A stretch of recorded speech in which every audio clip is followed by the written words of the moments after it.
예, 자, 하겠습니다. 예, 안녕하십니까. 반갑습니다. 예, 예, 또 우리 박수 한 번 더, 상호간의 격려 박수. 예, 예, 반갑습니다. 예, 저는 이제 중개사법 강의하는 김상진이라고 합니다. 예, 반갑습니다. 아, 공인중개사법입니다. 그렇죠? 예, 그래서 오늘 월요일인데요. 예, 첫날이고요. 공인중개사법입니다. 반갑네요. 눈빛이 다들 초롱초롱하시고, 오늘 첫날이니까 어떤 내용을 할까 아마 기대감으로 그렇게 초롱초롱 눈빛도 계시고, 진도나 빨리 나가자 하시는 재수생도 계시고, 그죠? 네, 반갑습니다. 아, 오늘 이제 월요일이다 보니까 전 과목에 대해서 조금만 말씀을 드리고요. 크게 진도표 잠깐만 말씀드리고 우리 과목으로 바로 들어갈 거예요. 예. 자, 일단은 우리가 공인중개사 시험을 보기 위해서 오신 것인데, 공인중개사 자격증을 왜 따려고 하시나요? 그렇죠. 그렇죠. 그렇습니다. 예, 국민경제 이바지하기 위해서 그렇게 이제 얘기하시는 거죠. 국민경제 이바지. 그래서 개인적으로 이제 영리를 추구해서 건물도 짓고 땅도 사고 나중에 임대사업도 하고 막 이렇게 하실 거고, 그죠? 국가 전체로 봤을 때는 국민경제 이바지, 안전한 거래, 부동산이라는 가치가 동산보다는 훨씬 큰 가치니까요. 그 부동산 거래할 때는 안전하게 전문가가 중개를 해줌으로써 안전한 거래, 국민의 지상권 보호, 이것을 이제 목적으로 그렇게 하게 됩니다. 자, 우리 개인적으로 이제 중개업 하실 거예요. 그죠? 부동산 사무소 오픈해서 이것을 정식으로 구청에다가 법적으로 등록을 하고 부동산 사무소를 적법하게 운영하시면서 안전한 거래도 중개하고 돈도 많이 버시고, 뭐, 대한민국에서는 여전히 부동산이 최고의 가치를 가지고 있습니다. 그래요? 뭐, 서장훈도 몇 조 거인이다 하는데, 건물이죠, 건물, 빌딩 건물. 그렇죠? 뭐 제가 부동산 빌딩을 팔로 나온 게 아니고, 팔로 나온 게 아니고, 그래, 이제, 우리도 나름대로 다 꿈이 있을 겁니다. 건물 하나, 큰 거, 한 여러 개 정도 이제 하시고 그런 꿈들이 있을 거예요. 그래서 노후를 편안하게 그렇게 보내겠다는 꿈도 계실 건데, 그 가장 기본 되는 것이 우리 공인중개사 자격증이거든요. 공인중개사 자격증. 부동산에 관해서는 국가 자격증이 유일한 자격증입니다. 이 자격증이요. 이거 말고는 다른 국가 자격증이 없어요. 그래서 이제 부동산 관련해서는 이 자격증이 어느 분야로 진출을 하더라도 가장 기본되는 자격증이거든요. 그래서 이 자격증을 따두시면 바로 오픈하지 않더라 하더라도, 바로 중개업에 종사하지 않는다 하더라도 긴 인생 과정에서 자격증을 지금 가장 젊은 날에 따두시면 나중에 뭐라도 할 수가 있다는 거예요. 그렇죠? 남은 기간 중에 오늘이 가장 젊고 밝고 쾌활하죠. 그때 자격증 따두는 거예요. 그렇습니다. 자, 월요일 첫 시간이다 보니까 잠도 아직 덜 깨신 분도 계시고 막 그러시네. 죄송합니다. 너무 재밌어가지고 기대되고, 어제 밤에 잠을 제가 못 잤지요. 설레어가지고 잠을 못 잤지요. 물론 뻥입니다. 잠 잘 자고 나왔습니다. 자, 그러면 이제 공인중개사 우리 이제 시험 보셔가지고 자격증을 취득하셔야 되는데, 자격증 취득하려고 이제 시험 제도를 열어보니까 과목이 몇 과목이 나온다? 6과목 나와요. 6과목. 1차 2과목, 2차 4과목. 이렇게 6과목이 나오는데, 2차에서 공시법하고 세법 묶어서 한 과목으로 시험 보거든요. 그래서 6과목인데, 실질적으로 6과목인데, 형식적으로는 5과목으로 그렇게 시험을 보게 됩니다. 그렇죠? 그래서 오전에 1차를 봐요. 민법하고 학개론 1차를 오전에 보고, 그 다음에 간단하게 뭐 이제 좀 쉬었다가, 그죠? 그 다음에 오후에 이제 2차 과목을 보는데, 2차는 중개법하고 공법을 1교시로 보고, 그 다음에 공시세법을 2교시로 봐요. 그렇게 해서 이제 6과목 같은 5과목, 5과목 같은 6과목을 시험을 보게 됩니다. 이 시험에서 1차 절대평가, 2차도 지금 현재는 절대평가니까 절대적 점수가, 평균 점수가 60점 이상이 되면, 60점 이상이 되면 자격증을 준단 말이에요. 그렇죠? 그 자격증 가지고 이제 사무소 개설 등록을 해서 부동산 중개를 하시게 되는데, 평균 60점 이상 받으면 자격증을 줍니다. 그 말이에요. 평균 60점. 자, 우리 애들 초등학교 보내면 예전에, 요즘도 있나 모르겠어요. 수우미양가가 있는데, 수가 90점 이상, 우가 80점 이상, 미가 70점 이상, 60점 이상은 양이에요. 양. 애가 학교 가서 우리 어릴 때는 그랬거든요. 통지표, 성적표 받아왔는데 양양양양 이렇게 나오면 이런 양치기 소년이냐 양양양 그리게 이렇게 하고 가가가가 이렇게 나오면 집을 나가버리라 가라 이렇게 얘기하고 가가가 하다가 체육 하나가 수나 우가 나오면 야 한 과목에만 집중하지 마라 이런 얘기를 해요. 그리고 기본적으로 양 받아오면 일단은 맞습니다. 우리 어릴 때는 교육 훈육 차원에서 그렇죠? 꿀밤도 맞고 종아리도 맞고 했었죠. 그런데 우리 시험은 이 양만 맞아도 자연히 나와요. 양. 그러면 이 양은 받아야 됩니까? 받을 수도 있고 못 받을 수 있나요? 받아야 되는 거예요, 기본적으로. 그리고 우리 학교 다닐 때 다 공부 잘하셨잖아요, 그죠? 학교 다닐 때 수 아니면 우구, 우수수, 수수수, 우후, 우수수 이렇게 했단 말이에요. 그럼 양 정도는 우리가 기본적으로 받으셔야 됩니다. 그러니까 진입을 한 이상 우리 수험계에 공인중개사 시험 보러 오겠습니다. 여기에 오늘 첫 발을 디딘 이상은 자격증을 취득해서 나가셔야 사회생활을 할 수가 있습니다. 왜 이렇게 재밌죠? 자, 만약에 시험을 안 된 상태에서 나가잖아요. 그러면 저 사람은 양도 못 받은 사람이다. 이렇게 얘기해요. 남들이 보면 그렇게 얘기합니다. 물론 이제 같이 공부하신 분들이 다 하게 되면 어려운 면도 많아요. 그죠? 그래서 물론 이제 그럴 수도 있다. 자격증을 못 따고 그냥 그 세계에서 빠져나왔구나. 앞으로 잘 살면 되지 뭐 이렇게 얘기할 수도 있어도 그렇죠? 남들 아예 이 공인중개사 시험계에 아예 들어온 적이 없는 사람들은 뭐라 합니다. 속으로요. 뭐라 해요. 양도 안 되는구나 이렇게. 그러니까 이미 첫 발을 디뎠으니까 올해 꼭 나가셔야 돼요. 이 올해라는 말은 34회 시험. 우리 이번 시험에 무조건 합격하셔야 돼요. 무조건 합격하셔야 되고 이유 여하를 불문하고 반드시 자격증은 취득해야 됩니다. 언제요? 올해요, 올해. 그러니까 벌써 해가 바뀐 거예요, 그죠? 지금 2022년이 아니라 우리들은 2023년이에요, 3년. 2023년이고 이미 우리는 한 해를 이미 시작한 거예요. 그리고 10월 달에 시험이 있는데 무조건 수단 방법 가리지 말고 무조건 자격증을 취득을 하셔야 됩니다. 그래야지 됩니다. 이유 여하를 불문하고 그래요. 자, 그래서 이제 올해 동안 같이 1년 동안 같이 열심히 공부하시고 일단은 메가랜드라는 회사는 굉장히 좋은 회사입니다. 메가랜드. 전국에 있는 모든 우수한 강사분들을 다 고액을 주고 다 초빙을 해서 지금 아주 1타 강사들로만 구성이 되어 있어요. 그러니까 전국에서 이제 다른 요 멘트가 어떻게 들릴지 모르겠는데 어쨌거나 강사들의 로망이요, 메가랜드가. 그러니까 여러분들은 제일 우수한 강사와 우수한 출판 회사 여기에서 공부한다 이렇게 생각하시면 됩니다. 자부심을 가지시면 되고요. 그냥 믿고 따라가시면 됩니다. 대한민국에 더 좋은 학원이 없어요. 대한민국에 더 좋은 강사가 없어요. 대한민국에 더 좋은 회사가 없어요. 이 바닥에서는 최고의 모든 것들을 다 갖춘 그런 회사다 이렇게 보시면 되고요. 그러니까 편안하게 믿고 따라가시면 다 합격이 됩니다. 특별한 개인적인 사정으로서 뭐 당일날에 어떤 뭐 불의의 사고가 있거나 이거 아닌 이상은 본인의 결혼, 본인의 사망 이런 거 아니면 그냥 다 합격을 하도록 커리가 다 짜져 있습니다. 그래서 그 짜여 있는 커리에다가 몸만 실으시면 돼요. 본인의 그 여러 가지 판단하시고 본인의 고집, 아집 같은 거 있을 수가 있어요. 그거 다 내려놓으시고 그냥 합격의 기차에다가 몸만 실으시면 그냥 가는 거예요. 그렇게 생각하시면 됩니다. 그러니까 혼자 막 판단하지 마시고 혼자 나름대로 어떻게 독자적으로 주도적 학습을 하겠다 이런 식으로 해서 혼자 막 이책적으로 종합적으로 해서 단권화 시켜가지고 혼자 뭘 하겠다 하지 마시고 그러면 수험 시간이 길어집니다. 수험 기간이요. 그렇게 하지 마시고 학원 커리에 맞춰가지고 그냥 몸만 맡기시고 하라는 대로만 쭉 하시면 돼요. 그러면 10월달 다 합격을 하시게 됩니다. 오케이. 그렇게 생각하시면 되고요. 그것이 맞습니다. 맞아요. 그것이 가장 합격의 지름길이다 이렇게 보시면 됩니다. 자, 그러면 이제 과목으로 갈게요. 우리 과목입니다. 자, 우리 과목인데요. 자, 우리 과목인데요.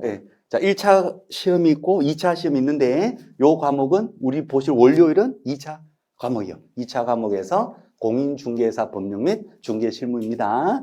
저는 담당하는 김상진이라고 합니다. 예. 저는요, 개인적으로는 14회 때 시험을, 준비하는 강의를 했고, 14회 때. 지금 우리가 같이 보실 시험이 34회 시험이니까요.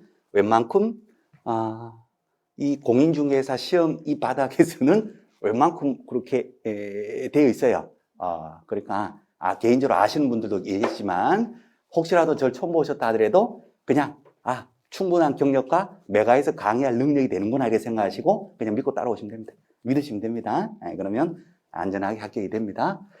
저는 한양대 나왔습니다. 한양대 법대 나왔고요. 학사 마치고 석사 마치고 박사과정 수료까지 했고 저희 은사님은 지금은 저쪽으로 가셨는데 어쨌거나 한양대 민법의 정동호 교수님이시라고 지금은 다른 대로 가 계셔요. 그래서 어쨌거나 저는 이제 이렇습니다. 그냥 그렇습니다. 그래서 이제 법학을 전공했고요. 그러니까 법에 대해서는 제가 최대한 다 열심히 설명을 드릴 거니까 걱정하지 않으셔도 됩니다. 자, 그다음에 이제 공인중개사 법령 및 중개실무 요 과목인데요. 2차에서 1교시 때, 그러니까 오전 1차 끝나고 오후 1교시 때 공인중개사법 보고 그다음에 공법하고 같이 보거든요. 그래서 공인중개사법에서 점수가 잘 나오면 여세를 몰아서 공법도 모르는 것도 막 맞추시게 되고 요 과목에서 조금 헤매시게 되면 공법에 가면 아주 정신을 놓쳐버려요. 그러니까 2차 1교시 과목이니까 요 과목을 잘해줘야 되겠다 하는 거 여기서 잘 풀리면 시험 당일에 나머지 과목도 잘 풀린다는 거 그렇게 보시면 되고요. 크게 이제 법령하고 실무다 이렇게 나눌 수 있는데 공인중개사가 어떻게 하면 될 수 있고 다음에 사무소를 어떻게 개설 등록을 해서 부동산 중개업을 할 때에 어떻게 해야 되느냐 법에 따라서 제대로 하고 법을 위반해서 잘못하게 되면 처벌한다 하는 것이 요 공인중개사법의 기본 개념입니다. 그 다음에 또 하나가 부동산거래 신고법이 있거든요. 부동산거래 실거래가로 신고하세요 해서 부동산거래 신고법령이 있습니다. 토지 건물 매매가 되면 실거래가대로 신고하는 게 있거든요. 부동산거래 신고제도 그것을 포함하는 부동산거래 신고 등에 관한 법률이 있습니다. 그래서 법령은 크게 두 가지인데 하나가 공인중개사 법령이 있고 또 하나가 부동산거래 신고 법령이 있거든요. 이렇게 해서 이제 법령을 구성하게 되고요. 그다음에 중개 실무 파트인데 이 실무는 실제 업무를 어떻게 하느냐 그 얘기예요. 실제 업무. 그래서 기본적으로 자격증을 취득한 상태에서 법적으로 등록을 해서 중개업을 할 때에 실무에 필요한 내용들 그걸 다 포괄적으로 여기서 다루게 됩니다. 자, 그래서 일단은 잠깐 한번 들어보시면 우리가 무엇을 중개합니까? 토지하고 건물이에요. 이런 거요. 토지 종류 관계없죠? 토지, 땅. 택지, 산지, 임지, 농지 가리지 않고 우리가 중개업을 합니다. 건물, 종류 관계없거든요. 주택이든 상가 건물, 사무실, 오피스텔 관계없이 다 우리가 전문적인 중개업을 하잖아요. 그래서 거기에 대해서 중개라는 것을 서비스를 제공할 때 실제로 어떻게 해야 되느냐. 그러면 토지, 건물, 부동산이 뭐냐 하는 것을 일단 알아야 돼요. 그럼 토지, 건물, 부동산이 무엇입니까 하는 것이 기본 개념이 민법에서 1차 과목, 민법에서 기본 개념을 다 공부하십니다. 부동산이 뭐냐?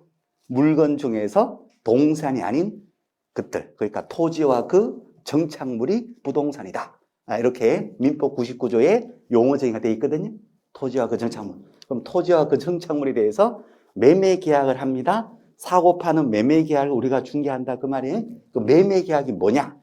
매매 계약 어떻게 성립이 되고 매도인은 어떤 의무가 있고 매수인은 어떤 의무가 있느냐? 이것도 매매 계약 민법에서 공부하시는 거예요. 민법에서 임대차 소위 말하는 전월세 그럼 임대인 임차인 간에 어떤 합의가 있었을 때 임대차 계약이 체결되느냐? 청약과 승낙의 의사표시에 합의로서 임대차가 성립이 되더라 그러면 임대인의 의무는 어떤 의무가 있고 임차인은 어떤 의무가 있고 이걸 알아야지 중개를 한단 말이에요. 그죠?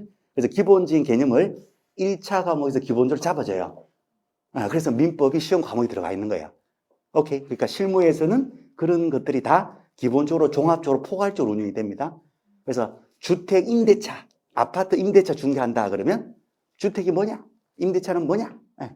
그렇죠? 그런 것들을 우리가 또 중개한다. 그러면 임대차 보호법이 있어요. 민사특별법으로. 그것도 1차 민법 과목에서 임대차 보호법을 공부하신단 말이에요. 그걸 또 알아야지 또 우리가 임차인을 보호하는 측면에 그 법을 토대로 해서 또 안전하게 중개를 하거든요. 그렇습니다. 상가임대차 중개할 때도 상가금융임대차 보호법 1차 과목인 민법에서 공부하신단 말이에요. 민법에서. 자, 그 다음에 또 의뢰인 쪽에서 지금 투자를 해야 됩니까? 제가 투자 목적으로 물건 하나 사고 싶은데 언제쯤 투자할까요? 그리고 금액, 거래 대금은 제가 현금으로 다 가지고 있는 것이 아니라 은행 융자를 좀 내가지고 투자 목적으로 할 것 같아요. 어떻게 하면 됩니까? 요 관계에서는 또 학계론에서 공부합니다.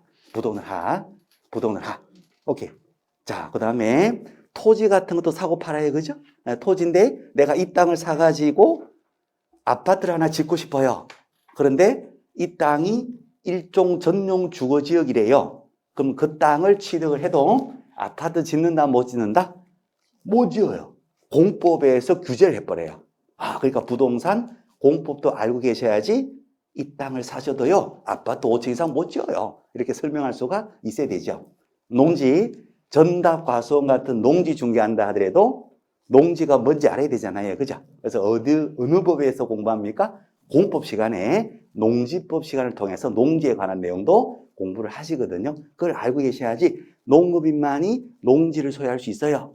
농지증 발급을 받아야 됩니다. 이도 설명도 해주고 안전하게 중개를 한다. 그 말이 되죠. 그래서 부동산 공법도 우리에게 필요한 거고 또 대장 등기부가 있죠. 대장도 등기부도 참고해서 물건 확인하거든요.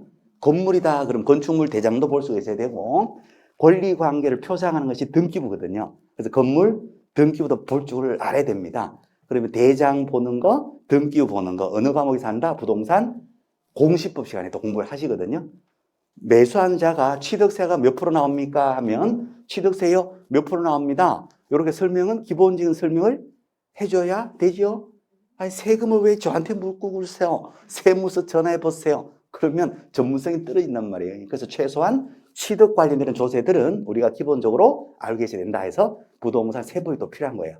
그래서 그런 과목들을 다 토대로 해서 실제 업무를 어떻게 할 거냐? 안전하게 실무를 한다. 그 말이 돼요. 그래서 여기서 필요한 것을 우리가 1차 과목에서 민법 학개론 시험 보시고 2차에서 공법, 공시세법 다 시험 보시고 전문적으로 평균 60점, 양 정도, 양호한 정도의 수준으로 전문자질 취득한 상태에서 사무소 개설 등록을 해서 실무를 한다. 그 말이 돼요. 그러니까 이거는 종합적인 내용이에요. 실무 쪽은. 그래서 우리 고유한 영역, 우리 과목의 고유한 법령뿐만 아니라 실무 쪽은 전 과목이 다 포괄적으로 다 관련이 다 됩니다. 그래서 민법, 학개론, 공법, 공인세법, 그 다음에 우리 법령 부분, 이 부분을 다 포함해서 실무가 이루어진다. 이렇게 보시면 됩니다. 그러면 실무 쪽은 지금 현재 11월, 12월 초반에 다 정리가 된다, 안 된다? 안 되겠죠. 왜냐하면 다른 과목들이 다 종합으로 다 관련되니까 실무 쪽은 다른 과목들이 어느 정도 되셔야지 실무 쪽이 따라서 정리가 된다. 그 말이 되죠. 그렇겠죠. 그죠? 그리고 이제 반대 해석을 하면 실무 쪽은 가만 놔두면 어떻게 돼요? 가만 놔두면. 공부하지 않고 그냥 그대로 가만 놔둬도 다른 과목들이 민법, 학개론, 공법, 공시세법이 다 정리가 되면 이쪽은 따라서 정리가 된다, 안 된다? 된다. 된다. 그래서 실무 쪽을 먼저 급하게 할 필요는 절대로 없다는 거예요. 그럼 어디를 우선적으로 먼저 하셔야 되냐? 이 법령 쪽인데 법령 쪽에서 공인중개사 법령하고 부동산 거래 신고 법령 요거 위주로 해서 11월 달, 12월 달, 그 다음에 1월 달, 2월 달까지는 요걸 위주로 해서 정리하시면 됩니다. 그 다음에 요 부분은 5월 달 정도 가시면 5월 달 정도 되시면 다른 과목들이 이순환이 되고요. 다른 과목들이 어느 정도 정리가 되실 거예요. 개념이 잡히실 거예요. 그때 가서 실무 쪽도 따라서 정리하시면 자연스럽게 정리가 됩니다. 이런 학습법을 짜짜로니 학습법이라 해요. 자연스럽게 다 정리되는 그런 학습 방법입니다. 그러니까 지금 실무 쪽을 너무 막 머리 싸매고 하실 필요가 전혀 없어요. 그렇게 되면 몸만 힘들고요. 육체적으로 힘들고요. 정신적으로 피폐해지면서 공부에 흥미가 없어져 버려요. 그래서 실무 쪽은 한 3월 달, 4월 달 이후부터 한다라고 편안하게 생각하시면 되고 그 이전에는 요 법령 위주로 정확하게 그렇게 정리하시면 된다. 이렇게 생각하시면 됩니다. 그리고 이제 실무 쪽은요, 시험 문제가 한 7개밖에 안 나와요. 전 과목이 다 40문제인데, 우리 과목도 몇 문제가 출제됩니다? 40문제 출제되는데, 거의 대부분이 다 요 법령 위주로 출제가 됩니다. 실무 쪽은 5개, 6개, 7개 그 수준밖에 안 됩니다. 문제의 출제 비중이요. 그러니까 실무 쪽은 편안하게 보시고 법률 위주로 보시면 된다. 이렇게 보시면 되겠어요. 그렇습니다. 자, 강의 읽어보시면 다 아실 텐데, 자, 기본서가 주교재인데, 요 기본서가 지금 아직 안 나와 있죠, 그죠? 요 기본서는 제가 지금 가지고 있는 것은 2022년 작년 거예요. 작년 기본서인데, 기본서 내용은 똑같습니다. 똑같아. 그러니까 개정된 것만 개정해서 수정한 거고, 기본 바탕 똑같아요. 그러니까 혹시라도 작년 교재 가지고 있다 그러면 그 책으로 공부하셔도 상관없어요. 오케이. 자, 그래서 무슨 말씀을 지금 드리고 있냐 하면, 아직 기본서 2023년판이 아직 안 나와 있잖아요. 그래서 아마 프린트 받으셨을 거예요. 전 과목이 다 3주까지는 이 프린트로 아마 진행이 될 겁니다, 수업이. 우리 과목만 그런 게 아니고, 월, 화, 수, 목, 금, 토 전부 다 프린트로 1주, 2주 아마, 늦으면 3주, 빠르면 2주. 일단 프린트로 전 과목이 다 진행될 텐데, 요 기본서 강의하는 회사는 11월, 12월 입문 과정에서 기본서로 수업하는 회사는 우리 회사밖에 없어요. 다른 데는 입문서 가져가거든요. 입문서는 그냥 가장 기본 베이스만 나오는 거거든요. 오케이. 자, 그래요. 그래서 일단은 지금 현재 요 책이 아직 출판 중에 있으니까 요 이제 프린트로 진행하는데 나중에 한 권의 책으로 나옵니다. 그럼 그때 가서 이제 프린트 체크한 것을 옮겨서 적으시면 돼요. 옮겨서 적으시고 그때 가서 기본서로 정리하시면 됩니다. 그렇게 하시면 돼요. 그러니까 이제 어떤 분 이제 잘 안 계시겠지만 이게 우리 과목의 전체 내용 다 한 줄 알아요. 그랬으면 얼마나 좋겠습니까? 나는 요것은 이제 기본서 나오면 아시겠지만 기본서의 앞부분이에요. 앞부분 오늘 진도 나가는 것보다 조금 더 프린트가 돼 있는데 다음 주 오면 또 프린트 또 나올 거예요. 요 뒷부분 프린트가 그렇게 보시면 됩니다. 자, 그리고 이제 프린트하고 기본서하고 이제 수업이 진행될 거고, 강의 진도표는 7주거든요. 11월, 12월은 7주에 걸쳐서 이제 하게 되는데, 이걸 참고로 쭉 보시면 됩니다. 참고로 보시면 되고요.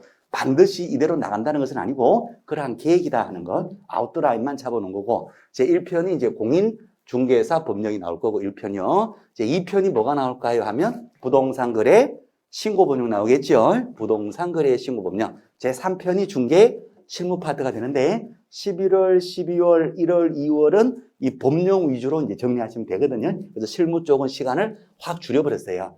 실무 쪽은 시간을 확 줄이고 요 법령 위주로 하는데 그 법령 중에서도 공인중개사 법령 위주로 해서 요 공인중개사 법령에서 시험 문제가 24개 한 30개 정도가 나와요. 1편인 공인중개사 법령에서 시험 문제가 24개에서 30개 정도가 나오거든요. 그래서 요거 위주로 일단 정리하시고, 그 다음에 부동산 거래 신고 법령에서는 한 5문제, 6문제, 7문제 정도. 작년은 조금 많이 나왔어요. 작년에 한 9문제까지 나왔거든요. 9문제. 그렇습니다. 어쨌든 요 공인중개사 법령하고 부동산 거래 신고 법령 요거 위주로 그렇게 11월, 12월 달은 정리한다. 이렇게 보시면 되겠습니다. 자, 그러면 이제 공인중개사 법령 우리 과목으로 갈게요. 자, 우리 과목에서요. 오늘 받으신 프린트가 책에도 기본 그림 하나 받으셨을 겁니다. 책에도 받으셨나요? 네, 그거예요. 그 그림입니다. 자, 그래서요. 2023년 적혀 있는 것이 앞면이에요. 맨 위에 우측 상단에 보시면 2023년 요거 적혀 있는 것이 앞면이고 그 다음 것이 뒷면이고 그렇습니다. 앞면이 이제 제1편 공인중개사 법령. 그 다음에 제2편은 뒷면에 나와요. 뒷면에 가시면 맨 위에 부동산 거래 신고 법령. 그 다음에 제3편이 뭐가 나옵니다? 중개 실무. 이렇게 해서 3편으로 요 과목 구성되어 있고, 자, 맨 앞으로 다시 가시면 요 공인중개사 법령에서 24문제에서 한 30문제 정도 출제가 된다. 이렇게 보시면 됩니다. 그냥 쉽게 표현하면 이 공인중개사 법령에서 대부분 문제가 다 나온다 이렇게 보셔도 돼요. 그렇게 해도 뭐 크게 과언은 아닙니다. 오케이. 그래서 이 부분은 11월 달부터 잡고 시작하자. 이렇게 생각하시고, 이 부분은 웬만하면 수업 시간에 다 언급을 할 거예요. 오케이, 오케이. 자, 그러면 이제 요 공인중개사 법령 1편인데요. 요것은 이제 기본 체계도예요, 체계도. 그래서 이러한 내용으로 구성이 되는데, 요게 시간의 흐름에 따라서 논리적으로 처음부터 끝까지 다 연결할 수가 있게 됩니다. 그래서 맨 앞에 이제 총칙이라는 것이 나오고요. 그 다음에 시험제도, 교육제도, 등록 결격 나오고, 그 다음에 경영에 관련해서 개업 공인중개사, 고용인 사무소 인장, 그 다음에 5장에서 각종의 중개업 수행할 때 어떻게 하느냐, 의무사항들이 쭉 나와요, 5장에. 6장은 뭐가 나오느냐 하면 보수가 나옵니다, 보수. 의무만 있어도 되는 게 아니죠. 권리도 있어야 되죠, 우리들이. 의무도 있고 권리도 있는데, 의무는 여러 가지 의무들이 쭉 나옵니다. 그 다음에 이제 권리는 이제 보수, 소위 말하는 복비를 받을 수 있는 권리가 있는 거죠, 복비. 그래서 복비 받을 권리, 그래서 권리와 의무에 대해서 쭉 내용이 나오고요. 그 다음에 개공들, 그러니까 중개업을 하시는 분들이 나중에 협력도 해요, 협력. 상호 협력하는데 정보망이라는 인터넷 사이트를 통해서 정보를 주고받으면서 공동중개도 하고요. 그 다음에 개공, 그러니까 중개업 하시는 분들이 모여서 단체를 만들 수도 있어요.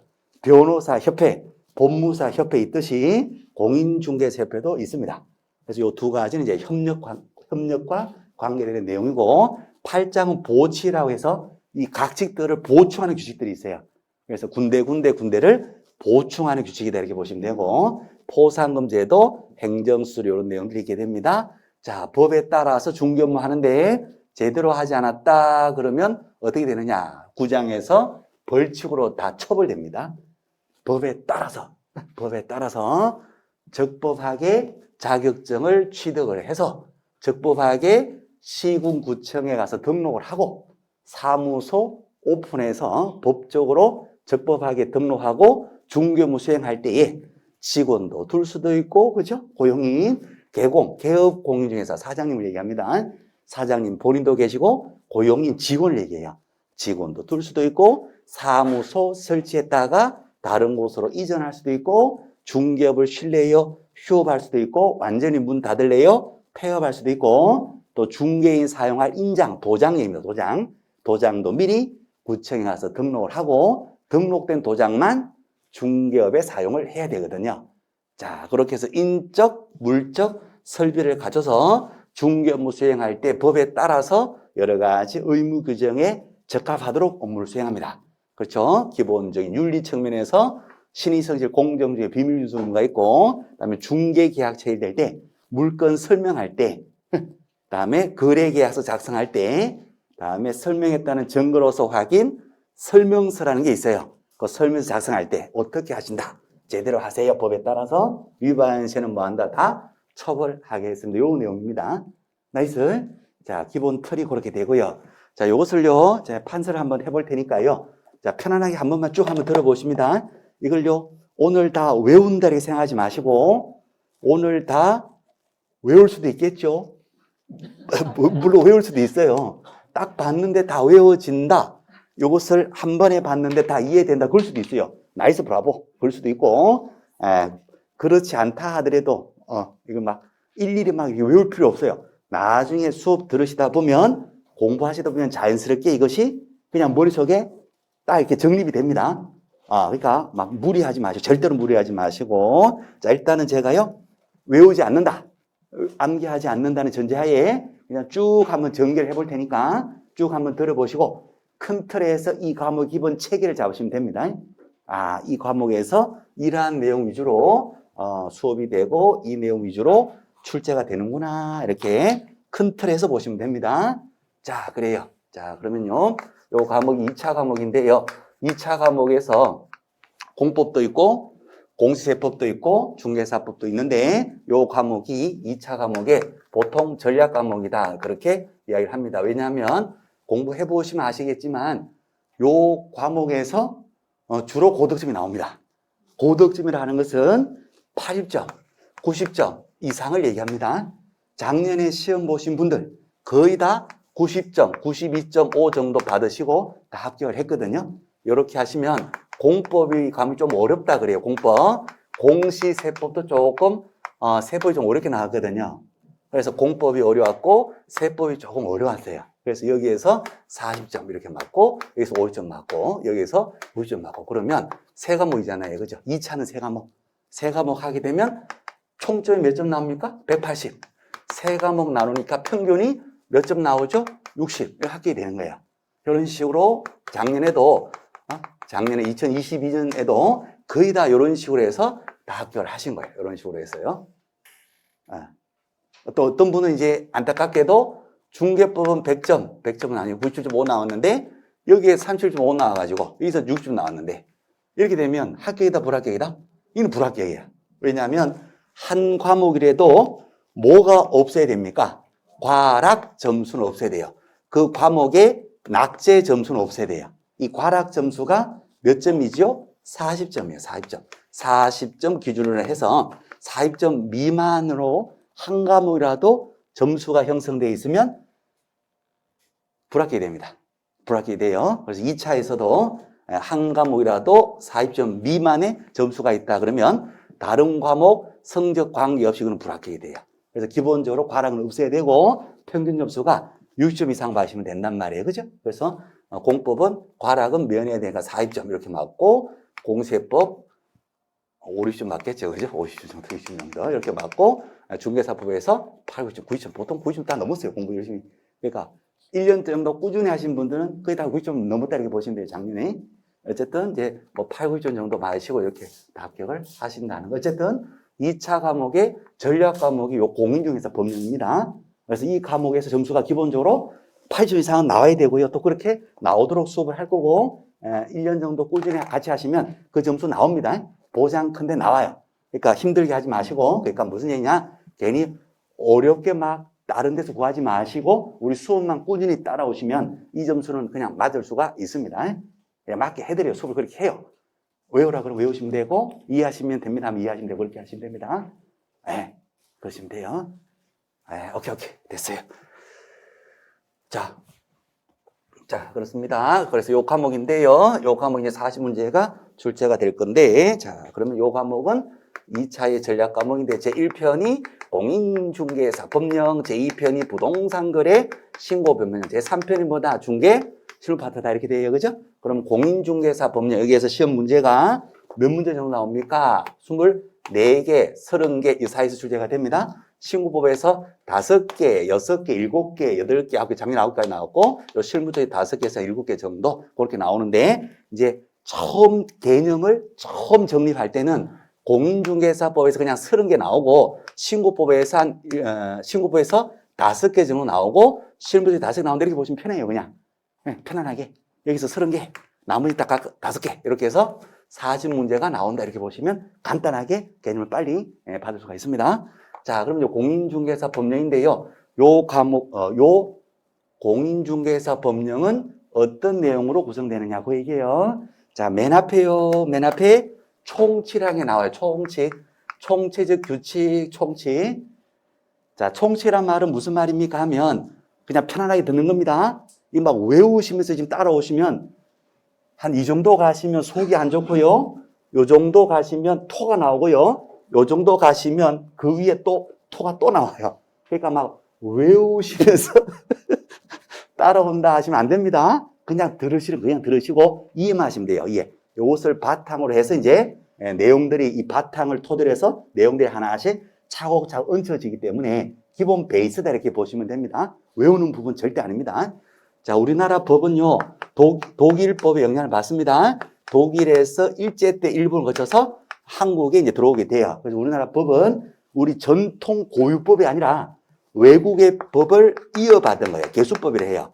그러면 이제 기본 모태는 어디냐? 독일 법학인데 독일 법학의 기본 개념, 기본 체계가 판택된 체계라고 있어요. 독일 체계가 판택된 체계라고 해요. 독일에서 기본 법학의 체계가 가장 공통적인 것을 총칙에다 빼요. 총칙을 빼고 그 다음에 여러 가지 세부적인 것을 각 책에다 규정하게 됩니다. 그 다음에 보충하고 싶다 그러면 보칙이다 해서 보충, 군데군데를 보충하는 보칙을 두기도 하고 또 공법 영역하고 관계되는 법이다 하게 되면 벌칙이 있어요. 벌칙. 위반 시에 국가로부터 처벌도 된다. 이제 이런 식으로 이제 구성이 됩니다. 그래서 우리 공인중개사 법령이든 신고 법령이든 기본 체계는 요러한 체계로 가고요. 민법도 있죠. 우리 1차 과목인 민법도요. 민법 총칙 있고 각 체계 물권법, 채권법 이렇게 있고요. 민법은 처벌 규정은 없죠. 사법이니까. 그죠? 네, 처벌 규정은 공법 명령이 나오거든요. 국가가 국민을 규율하는 형법 같은 거. 국가가 국민을 대상으로 하는 행정행위를 하는 행정법 같은 거. 위반 시에 과태료 때리고 과징금 때리고 하는 거요. 이제 그런 것들이 이제 요 벌칙은 공법령이에요. 그럼 민법에서는 벌칙 규정은 없어요. 특별하게. 이런 식으로 구성이 됩니다. 어쨌든 민법이든 뭐 공법이든 뭐 다른 건 다 똑같아요. 그러니까 총칙 있고 각칙 있고 그다음에 보충하는 보칙이나 벌칙은 법에 따라서 있을 수도 있고 없을 수도 있는데 요 공인중개사법은 보칙도 있고 벌칙도 있고 오케이. 그다음 맨 앞부분 공통되는 내용을 총칙에다 뺍니다. 그다음에 각칙은 조금 더 세부적인 내용들을 구체적으로 쭉 이렇게 나열식으로 돼 있어요. 그래서요 맨 앞부분은 우리 공인중개사법도 맨 앞부분 뭐가 나온다? 총칙, 총체적 규칙. 전반적으로 관계되는 가장 기본되는 규칙, 총체적 규칙. 자, 이 총칙에 세 가지 내용이 나와요. 제1조가 법 제정의 목적이 나오고, 제2조가 용어의 기본 정의가 나옵니다. 이러한 용어는 이러한 용도로, 이러한 의미로 쓰자 하고 미리 전제 조건으로 약속이 되어 있어요, 용어. 약속. 자, 그 다음에 제3조가 중개 대상물 이렇게 나오거든요. 자, 요 중개 대상물은 기본적으로 우리 중개업을 전문적으로 하시는 우리들만 중개업을 할 수 있는 그 대상이 되는 물건이다. 그 말이겠죠. 그죠? 그럼 중개 대상 물건이다 하게 되면 오로지 누구만이 중개업을 할 수 있다는 거죠? 부동산 전문가만 할 수 있는 거예요. 그러면 이 중개 대상 물건을 만약에 일반인들이 토지, 건물 같은 중개 대상 물건을 마구 불법으로 중개업을 하고 복비받고 그러면 된다 안 된다? 안 돼. 그렇죠? 부동산 전문가만 할 수가 있게 되고요. 그죠? 일반인들 해서는 안 되는 겁니다. 이것을 중개 대상물이다 이렇게 이야기를 하거든요. 자, 그러면 이 중개 대상 물건은 오로지 부동산 전문가만 할 수가 있게 되는데 어떤 것들이 있어요? 토지, 건물, 임목, 광업재단, 공장재단, 명인방부 갖춘 수목수분의 집단 이런 것들이 있습니다.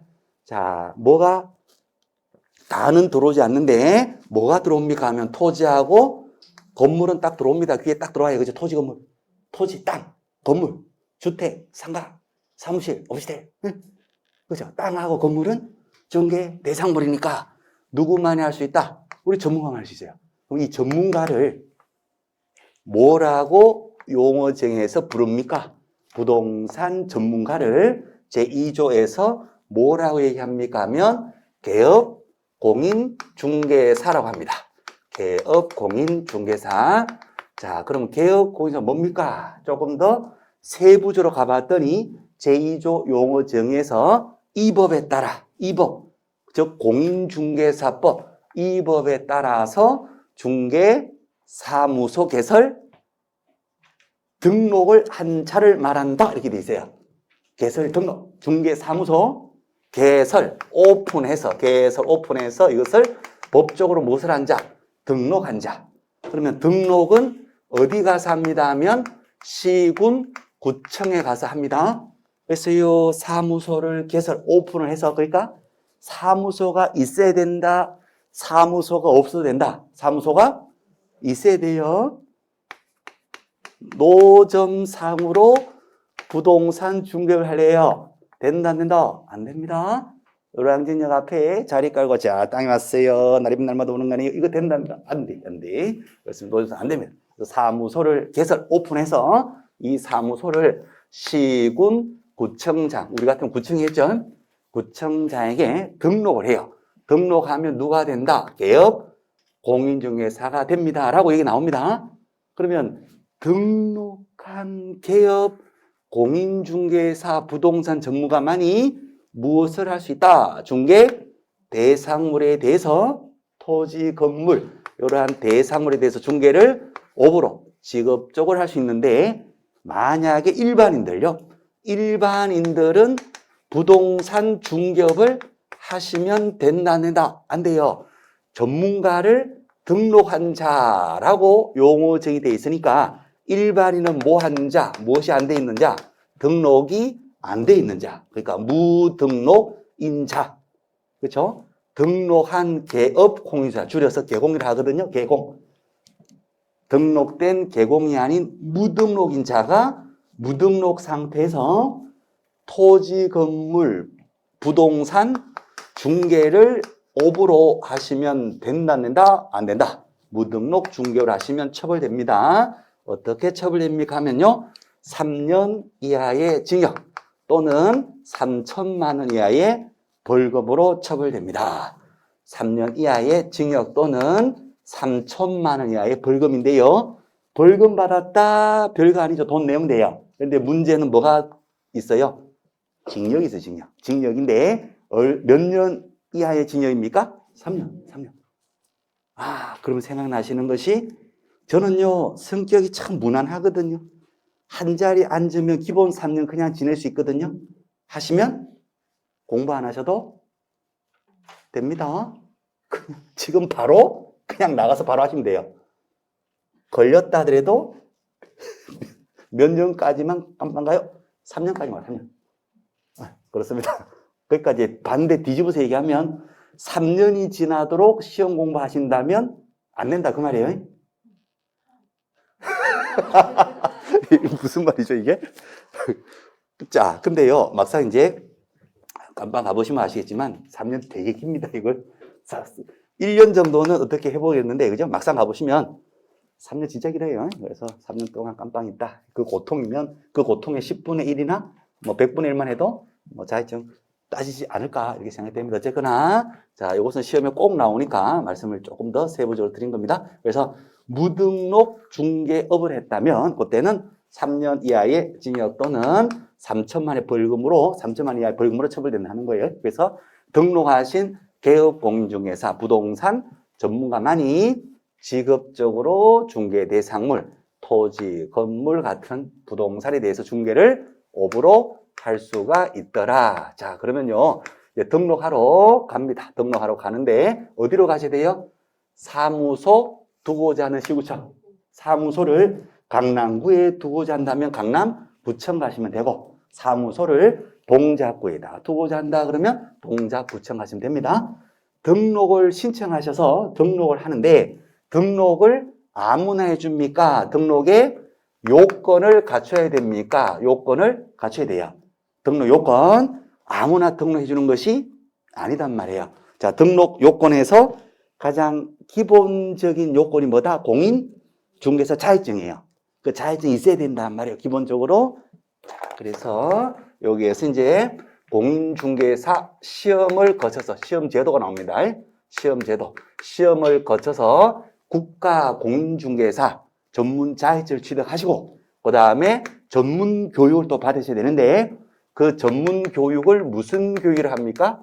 실무 교육이라고 합니다. 그래서 교육 제도를 거쳐서 전문 교육, 실무 교육을 28시간 이상 32시간 이하의 전문 교육도 받으시고 전문 자격증은 기본적으로 취득하시고 사무소 건물도 있어야 됩니다. 사무소 건물도 확보를 해서 구청에 가서 이제 등록을 하시면 되는데 이러한 요건을 다 갖췄다 하더라도 등록이 안 되는 사람이 있어요. 그 사람을 뭐라고 합니다. 등록에 결격 사유자다 이렇게 표현합니다. 그래서 결격 사유당이 되면 등록이 된다 안 된다? 안 됩니다. 그럼 결격 사유가 어떤 사람이 있어요 하면 14명이 나옵니다. 14명.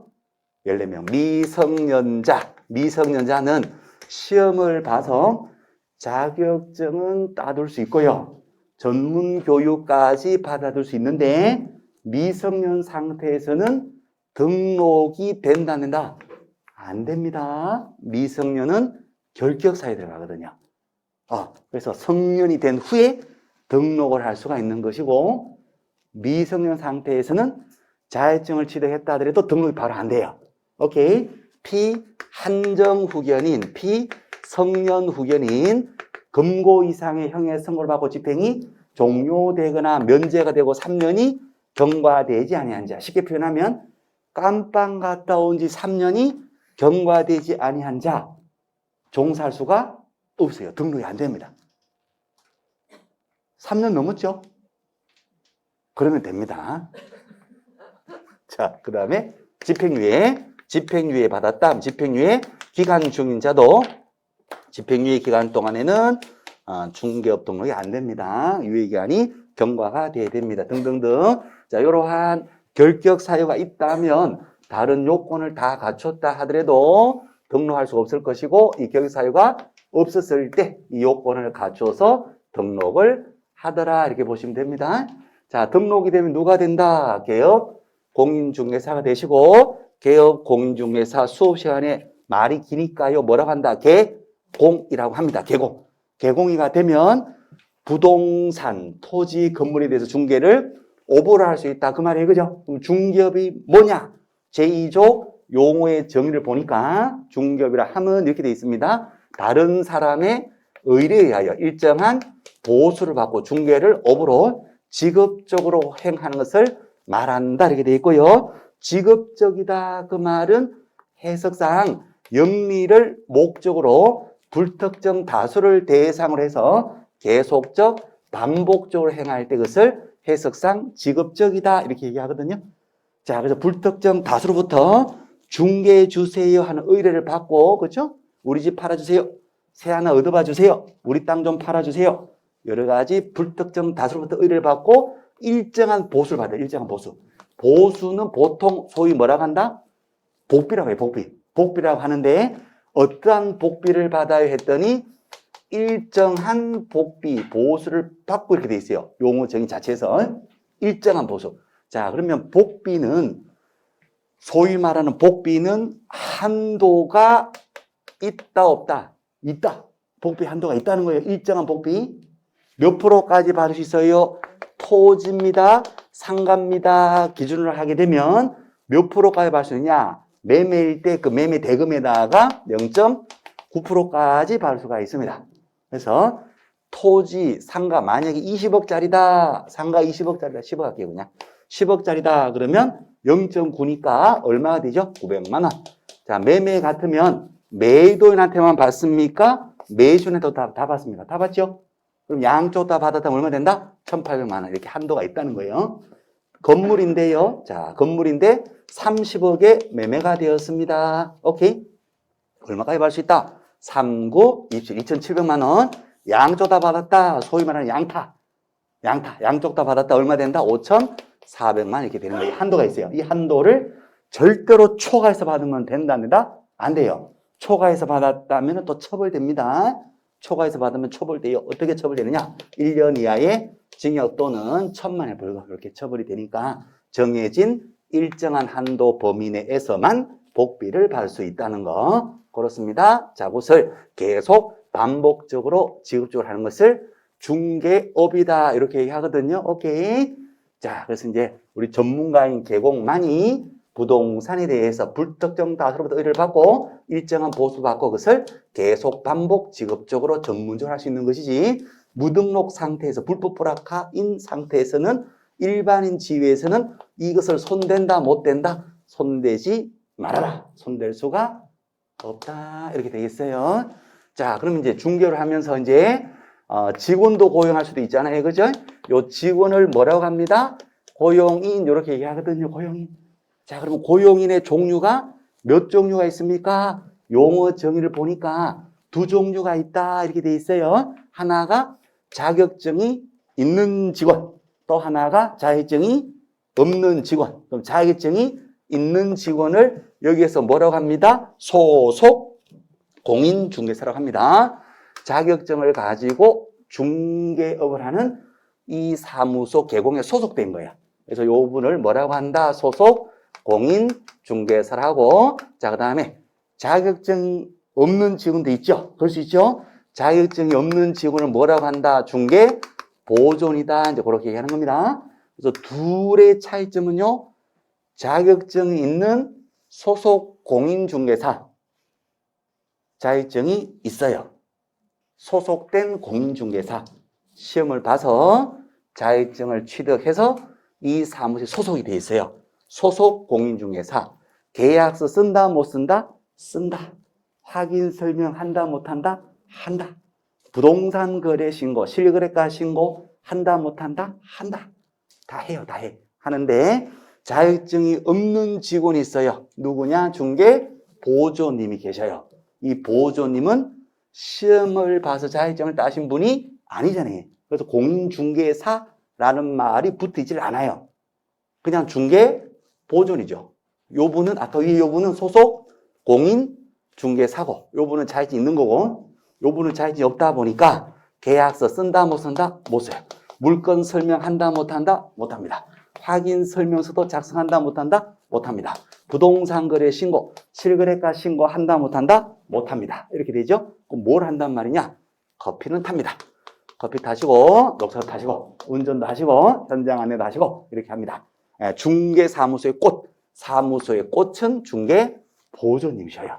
진짜로 보조님이 어떤 역할을 잘하느냐, 적재적소에서 어떻게 역할을 따라서 계약이 막 쏟아져 가지고 그냥 막 어마무시하게, 그죠? 돈 많이 벌 수도 있고, 보조 개공이나 송이 아무리 잘해도요, 커피 타시는 보조님이 잘못해버리게 되면 사무소 이미지도 나빠지고 사 망합니다.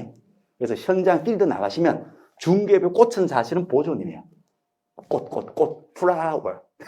자, 어쨌거나 그런데 이 법적으로는 어떻게 되냐? 자격증이 없다는 이유로 법적으로는 찬밥 대우합니다. 그래서 계약서도 못 쓰고 물건 설명도 하지 마라. 설명 쓰지 마라. 실거래 신고 못 한다. 그럼 뭐만 하냐? 법적으로는 커피만 탄다. 녹차 타면 안 되냐? 녹차 타도 된다. 이런 거예요. 그렇습니다. 그래서 우리가 이제 법이니까 법적으로는 보조님은 그저 뭐라도 할 수가 없다. 그런 기본 마인드, 기본 생각하고 계시면 돼요. 그러니까 현실하고 법이 좀 다른 거예요. 보조는 법적으로는 아무것도 할 수가 없다. 이렇게 커피만 타시라. 이렇게 보시면 됩니다. 오케이. 자, 그 다음에 이제 사무소 있어야 되잖아요. 그래서 중개 사무소 설치되어 있고, 다른 곳을 이전도 할 수도 있잖아요. 사무소 쉬고 싶어요. 뭐 하시면 된다? 휴업 신고하고 쉬시면 되고, 완전히 문 닫을래요. 그러면 뭐 하시면 된다? 폐업 신고하시고 문 닫으시면 됩니다. 자, 그 다음에 도장도 있어야 된다 그랬어요. 그 도장을 뭐라고 한다? 인장이라고 합니다. 인장은 중개 사무소에 사용할 도장인데, 쉽게 표현하면 계약서 찍을 도장이에요. 인장을 미리 구청에 가서 등록을 하는데, 누가 인장 등록할까요? 계약서를 쓰시는 분. 그러니까 누굽니다? 개공하고 소공 두 분은 인장 등록을 한다 안 한다? 하셔야 돼요. 도장을 미리 구청에 가서 이분도 도장 등록하시고 이분도 도장 등록하십니다. 자, 그럼 우리 보조님도 인장 도장을 등록을 해야 한다. X. 커피에다가 도장 찍어버리면 커피 맛이 달라져 버려요. 그러니까 이분은 인장 등록 안 합니다. 오케이. 자, 그래서 요분하고 요분은 도장도 미리 등록을 하시고, 도장이 바뀌었다면 바뀌었습니다 하고 변경 등록도 구청 가서 하시고, 이렇게 되겠어요. 자, 이제 이런 내용들입니다. 자, 그 다음에 중개업을 하잖아요. 그죠? 중개업을 할 때에 어떻게 해야 되느냐? 여러 가지 의무사항들이 쭉 나오고, 중개업의 권리가 있었는데, 권리는 무엇을 받을 수 있다? 일정한 보수를 받을 수 있다. 이것이 권리가 될 거고, 의무사항들은 여러 가지가 있습니다. 윤리 측면에서 법을 논하기 전에 기본적인 윤리 측면에서 의무가 있습니다. 그래서 신의 성실 공정중개하시라. 이러한 의무도 있고, 의뢰인의 비밀을 지켜주어라. 비밀 준수 의무도 있어요.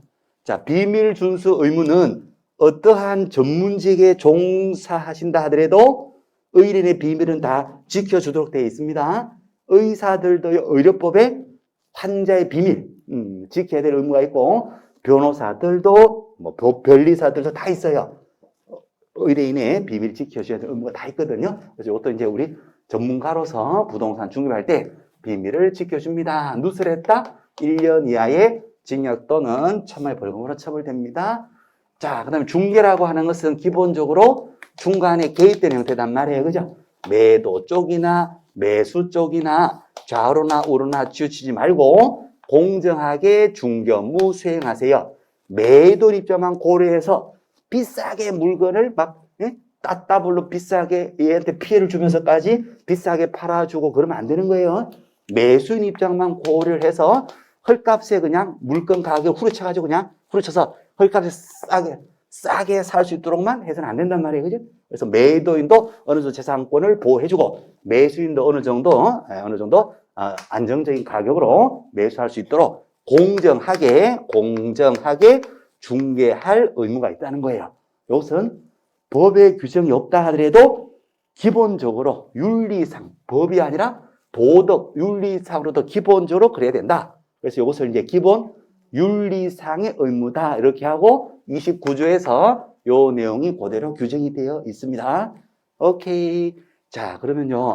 이제 중개를 한다고 했을 때 일단은 또 어떻게 중개를 하느냐. 이제 실무 쪽하고 잠깐 연결해 볼게요. 실무 다 돼갑니다. 다 돼가요. 자, 실무 쪽하고 잠깐 연결해 보는데, 자, 우리가 사무소를 개설하고 등록을 해서 지금 부동산 사무소를 딱 가지고 있어요. 여기에서 개공으로서 일을 하고 있습니다. 자, 실무를 어떻게 할까요? 그러면 이제 시간 순으로 보면 일단은 전화 같은 게 들어올 거예요. 있잖아요. 거기 부동산 사무소죠? 예, 맞아요. 여기 대박 사무소인데요. 어디셔요? 제가요, 현대아파트 101동 101호 가지고 있는데요. 이걸 팔고 싶어요. 시세가 얼마 정도 돼요?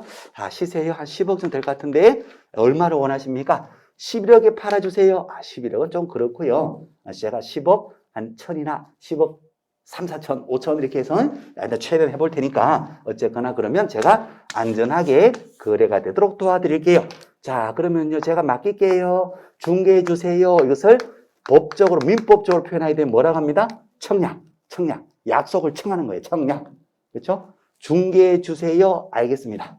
네, 믿고 맡길게요. 감사합니다. 그래서 청약이라는 의사 표시합니다. 그렇죠? 10억 이상으로 그러면 자 그냥 편안하게 합시다. 10억 5천 할게요. 그냥 10억 5천 합시다. 그냥 10억 5천에 그러면 팔게 해주세요. 청약. 알겠습니다. 제가 그러면 10억 5천에 팔 수 있도록 열심히 노력해 볼게요. 뭐라고 한다? 승낙. 그래서 청약, 약속을 청하는 의사표시에 그렇게 제가 도와드릴게요 하고 승낙의 의사표시를 합니다. 그러면 청약의 의사표시와 승낙의 의사표시가 합체가 되면 민법으로 표현하면 뭐가 체결된다? 계약. 그렇죠? 자, 계약이 체결됩니다. 예, 법적인 효과를 발생하는 법적인 약속이 체결된다. 체결이 된다. 이렇게 보시면 되죠. 계약. 자, 오케이. 자, 그러면 이것을 뭐라고 합니다? 중개해 주세요. 알겠습니다. 이것은 무슨 계약을 합니다? 중개 계약이라고 합니다. 제가요, 대박 사무소 여기만 의뢰한 것이 아니고요. 이미 쪽박 사무소 다른 데도 다 의뢰를 했거든요. 당신한테도 의뢰하는 거예요. 이것을 뭐라고 한다? 일반 중개 계약이라 해요. 우리나라의 가장 보편적이고 일반적인 중개 계약이다 이렇게 하고 저는요. 다른 데는 의뢰를 아무 데도 안 했거든요. 오로지 당신한테만 전적으로 속하는 전속권 드릴 테니까 우리 집을 책임지고 중개를 해 주세요. 이것을 뭐라고 합니다? 전속 중개 계약이다 이렇게 표현합니다. 자, 그랬을 때 이제 이 중개 계약이 체결될 때 우리들은 어떻게 되느냐? 사주세요. 좋은 거 알겠습니다. 중개 계약. 이렇게 해서 이제 물건에 대해서 팔아주기로 했고 좋은 거 사주기로 했어요. 자, 그러면 이제 물건을 팔아주기로 했으니까 요 물건에 대해서 알아야 된다. 물건에 대해서 몰라도 된다. 물건에 대해서 알아야 돼요. 그래서 물건에 대해서 조사도 하고 물건 확인도 해야죠. 당연히 101동 101호라고 했잖아요. 그죠? 몇 평짜리예요? 34평. 오, 맞아요. 건축물 대장을 보니까 34평 몇 제곱미터 이렇게 되어 있고요. 등기부 띄워보니까 가압류 걸려져 있던데 이거요. 가압류 어떻게 해결하셔야 되는데 이거 어떻게 가압류 등기되어 있나요? 제가 돈을 좀 빌린 게 있는데 그거 금방 갚을 거예요. 그러면요. 돈 갚고요. 가압류 등기 말소하는 조건으로 제가 중개를 안전하게 중개해야 되거든요. 그래서 계약금 받으면 바로 가압류 등기 말소하도록 해주세요. 오케이. 그래서 대장도 띄워보고 등기부도 띄워보고 물건에 대해서 여러 가지 조사 확인을 한다 안 한다? 한다. 자, 그 다음에 이제 이 물건 파악이 끝났어요. 물건 확인이 다 끝났다 하면 이제 매수인이 아까처럼 찾아오면 좋은데 만약에 매수인이 없다. 그러면 어떻게 한다냐? 영업에 들어가, 영업. 광고하고, 아이다, 원리, 셀링 포인트. 1차가 뭐 학교랑 또 조금 관계됩니다. 어쨌거나 영업 활동을 통해서 물건 광고도 할 거고, 물건 광고 보고 찾아온 사람이 좋은 거요, 광고 보고 왔어요. 좋은 거 알아봐 주세요. 사게 해주세요. 다시 중개 계약을 이쪽에다 체결되는 거예요, 이렇게. 자, 그러면 조사 확인한 바를, 그래요, 잘 오셨어요. 좋은 물건이니까 가서 물건 보러 갑시다. 현장 안내해서 조사 확인한 바를 설명을 한다, 안 한다? 설명을 해야 되겠죠? 물건 조사 확인하고 설명을 했습니다. 보여주고 설명했더니 마음에 들어요. 그럼 제가 바로 살게요. 오케이. 그래서 당신이 산다고요? 매도인. 제가 산다니까요? 매수인. 매도인, 매수인하고도 의사 합체가 있어야 됩니다. 당신이 사겠어요? 청약. 제가 산다니까요? 승낙. 그래서 매도, 매수인 간에 매매 사고 팔기로 합의가 되는 거예요. 이것은 무슨 계약이다? 매매 계약. 오케이. 자, 그 다음에 아까요. 세 좀 놔주세요. 세 좀 얻어봐 주세요. 그럼 임대인, 임차인 사이에 임대차가 될 거고, 그래서 매매든 교환이든 임대차든 뭐가 계약이 돼요. 계약이 되면 이제는 뭐를 작성을 해야 됩니다. 거래 계약서 작성을 해야 된다, 안 해야 된다? 해야 되겠죠? 해야 돼요, 그죠? 자, 토 나오셨다면 다시 쓸어 담으시고, 이렇게. 이제 다 끝났어, 다 끝났어. 그래서 매매일 때는 매매계약서, 교환일 때는 교환계약서, 임대차는 임대차 계약 씁니다. 쓰고, 물건 설명했다는 증거로서 무엇을 쓴다? 확인, 설명서 쓴다 그랬어요? 이것을 작성해서 쌍방 교부합니다. 쉽게 표현해서 계약서 양쪽 다 주고, 하나를 보관도 하셔야 돼요. 오케이? 몇 년 보관해야 된다? 3년 보관하는 거, 5년 보관하는 거. 자, 이런 게 있습니다. 자, 이런 식으로 해서 거래가 성사될 때까지의 개공의 활동들을 쭉 할 거다. 그 말이에요. 그죠? 예치합시다. 권고할 수도 있고, 중개 과정에서 절대 하지 말아야 될 금지가 있어요. 15가지의 금지가 나옵니다. 그 금 맺힌 정직상투시켜. 툭툭툭 꽝꽝 이렇게 돼요. 어쨌거나 하지 말아라 하는 금지행위. 사기치지 마라. 뻥치지 마라. 구라치지 마라. 매매업을 하지 마라. 투기 조장하지 마라. 초과 수수료 하지 마라. 시세 조작하지 마라. 단체 불법 담합하지 마라. 이런 것들 여러 가지 하지 말아야 될 금지행위 나오고, 위반해서 사고 났다. 중개에 사고 났어요. 손해를 배상해 주라. 손실 같으면 보상일 텐데 위법행위로 손해를 줬으니까 배상해줘야 된다. 그 말이에요. 손해배상 책임을 또 보장하기 위해서 업무 보정도 설정이 됩니다. 미리 보험 하나 들어놔야 돼요. 등록을 하시고 중개 업무 수행하기 전에 미리 중개 업무 하다가 사고 날 수 있으니까 미리 업무 보정을 설정하는데, 쉽게 표현하면 보험 하나 들어라. 중개 보험을 미리 들어놔야지 등록 과정에서 등록증 종이 쪼가리 받을 수가 있어요. 나이스. 보험 드는데 개인 사업자다 그러면 얼마짜리 이상 보험 들어야 돼요? 자, 그것이 2억으로 바뀝니다, 이제. 법이 이제 그 부분이 바뀌어요. 그래서 개인 사업자다 그러면 개인 사업자는 2억 이상 보험 들어라. 법인 사업자들 수 있잖아요. 법인, 회사 같은 법인 사업자 얼마 이상 보험 들어라.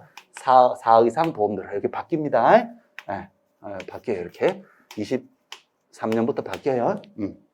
그러니까 이거는 시험에 그냥 나오는 겁니다. 무조건 나옵니다. 개인은 2억 이상, 법인은 4억 이상 보험도 들어라. 이런 것들이 여러 가지 의무로 쭉 나오고요. 이제 의무가 끝나면 뭐가 나온다?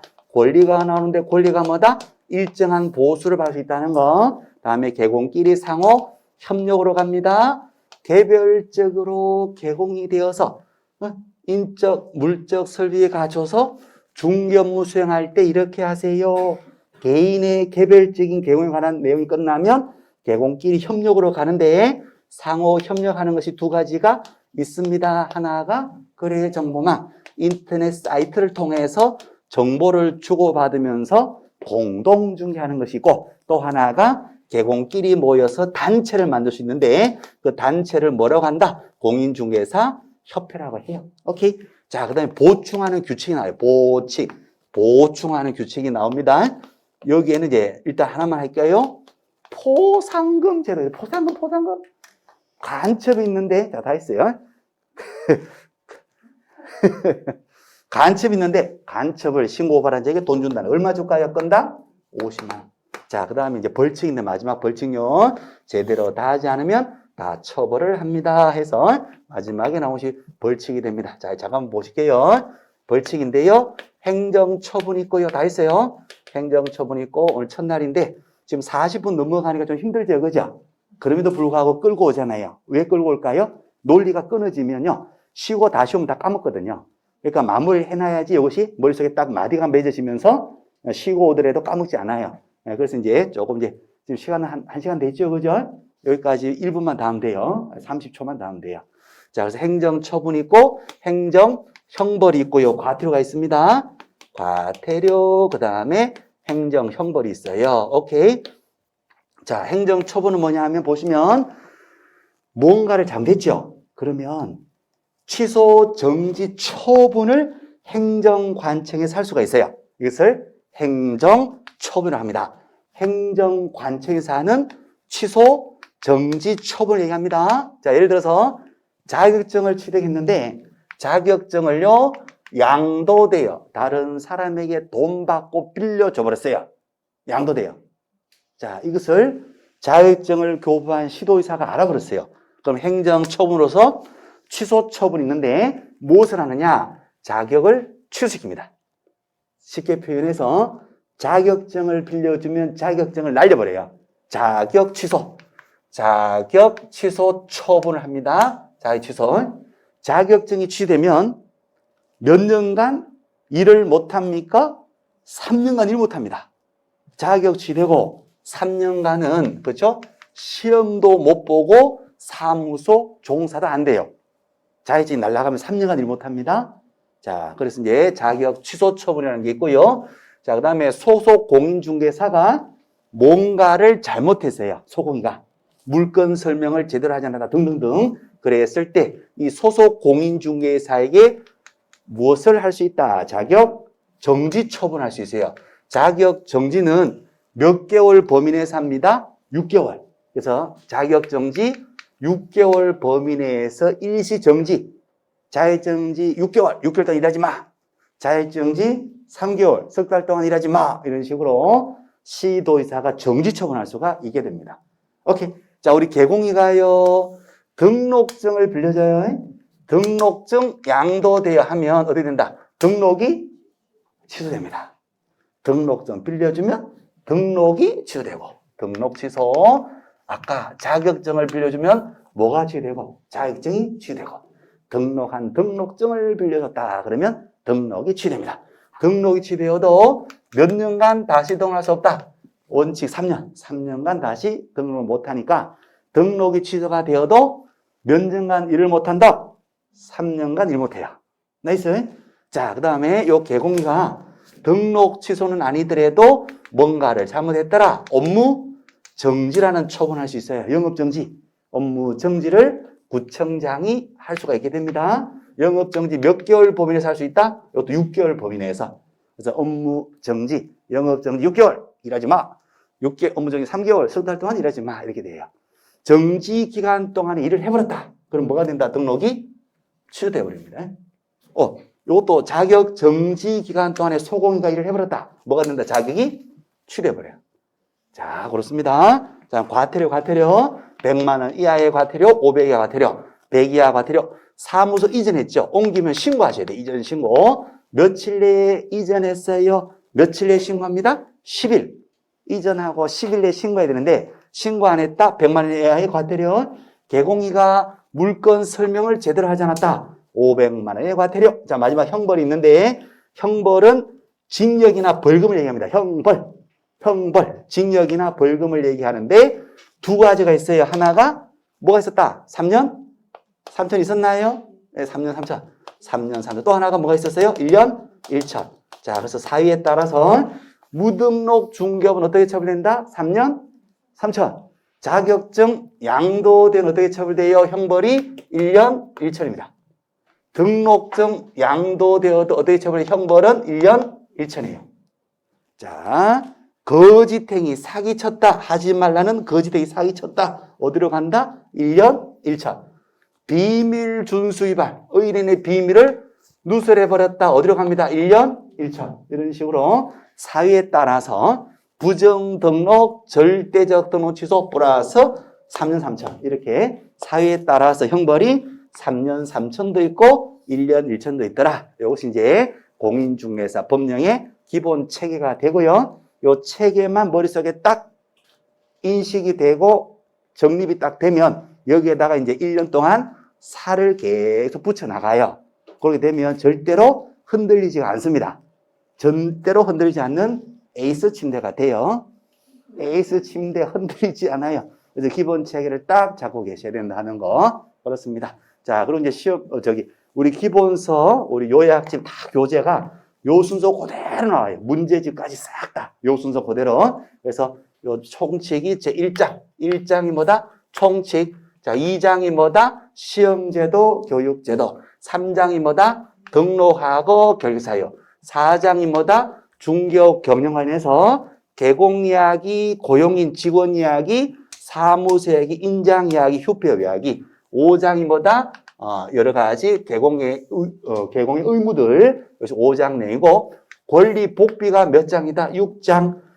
상호 협력이 몇 장이다? 7장. 보칙이 몇 장이 나온다? 8장. 마지막 처벌 규정이 몇 장에 나와요? 9장. 이렇게 해서 요 논리에 따라서 요 순서 그대로 기본서가 딱 기술이 되어 있고, 요 순서 그대로 문제집도 나올 거고, 요 순서 그대로 요약집에도 나와요.